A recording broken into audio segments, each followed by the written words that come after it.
Will, back here. Sorry. That's all right.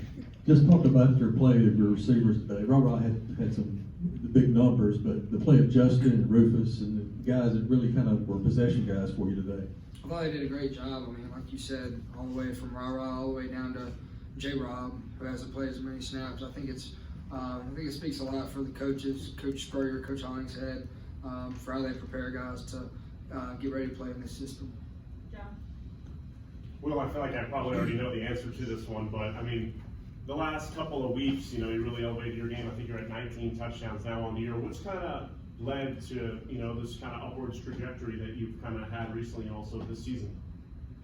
I mean, honestly, it just starts in practice. I mean, I think after the LSU game, I think it kind of just lit a fire in this group, and I think that we've practiced way better, we've practiced way faster. I think that's translated over to Saturdays.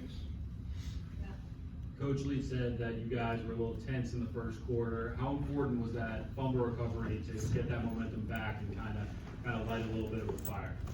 Yeah, I mean, we're just stopping ourselves kind of with penalties and false starts, and I have a lot of respect for their defensive coordinator. He was at Ole Miss last year, so we kind of had an idea of what they were going to do, and it was kind of the first true drop 8 that we really saw this year. I think they do a great job of preparing, and he did a great job for preparing against us. So with all that being said, you can't get behind the sticks against those guys. You can't get in a 3rd and 8, 3rd and 12. So that's kind of what happened in the first quarter. Steve? Okay. Well, it's a pretty clean sheet for you tonight too, but your offensive line did a pretty good job keeping you upright. What would you kind of say about their performance tonight? I thought they did awesome. With Dollar Bill going down, I think we had a great week of practice, and I think that those 5 guys practiced really hard. And then with Steven coming in at left guard and Nick moving out to left tackle, I think they did a pretty smooth job transitioning over. So credit to those guys. Mike said you've gotten better with timing, getting back on balance, stuff like that. Where have you seen improvement within yourself lately? I mean, honestly, just like more consistent, and it's something I really work hard on with Coach Tinsley. I think we do a great job of that. Just footwork, things like that. Kind of going through every situation that we're going to see. Throwing the ball on time, throwing the ball to the right spot. So something I work hard really on, and a lot of it is footwork. Well, there's a couple of close calls that you had there in the first quarter that were close to picks, and then after that it was pretty much lights out. Was there any adjustments you made or anything you saw that A&M was doing that you kind of took from those mistakes and turned them into the great game that you ended up having?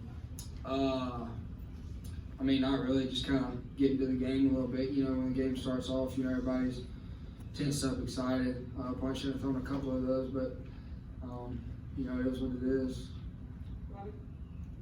You talked about Steven Lasoya briefly there, and I know he's been working at center some behind Q, but what have you seen from him in practice, and can you just speak a little more on how he's performed the last 2 weeks at guard? Yeah, I think I kind of said it last week when I said that guys like Steven and Nick are able to bump around. They're guys that, I guess their body type is just kind of, they can go from center to guard or wherever they need to go to. I think it speaks a lot for about the guys that we recruit and bring in, the guys that can really bump around, play multiple positions, and do whatever they need to do for the team to be successful.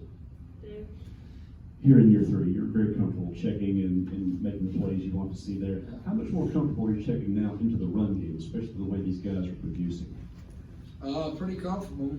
Anytime that those 2 guys get the ball, I think we got a good football play. So, it's something that I've studied a lot, and it all comes down to situations, when to check run, when to not, when to keep the regular play on. So, it's something that I've worked on, and, I study every week and when to check run and when to not. So.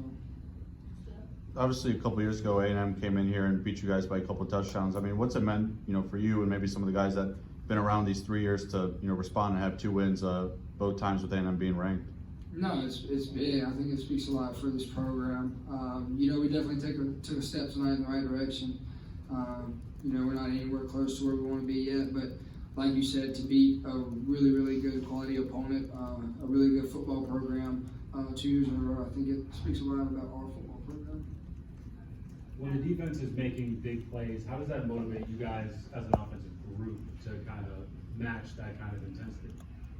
I mean, we're one big team. You know, it's not offense, defense, or anything like that. I mean, the defense played phenomenal today. I thought the way they got takeaways, and obviously the block punt was crazy. But you know, anytime that the team is making big plays, whether it's offense or defense, you know, I think we all just kind of feed off each other.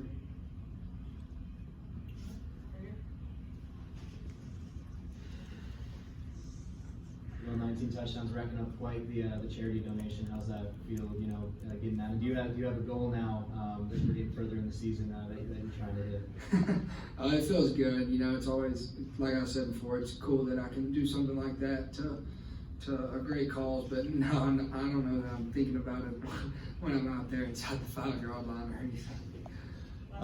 Can you take us through that sequence with the Caleb Ducking touchdown, what you saw on the first pass that went incomplete and what you saw to go right back to it? Yeah, so last year when we were playing Ole Miss, they were kind of taking away the inside. They don't really want you throwing anything that goes in breaking routes. So I kind of peeked out there and I saw that the corner was just inside leverage, kind of the same way that they were doing last year. And I just put a little much on it, that first fade. And then come back to the next play, and you know I saw they were playing man, so I gave him another chance. Except this time, when he did his release, you could tell that the DB kind of knew it was coming. He tried to cut it off, so I just kind of threw it right on his back ear, and he did the rest. All right, thanks, y'all. Thank you, guys.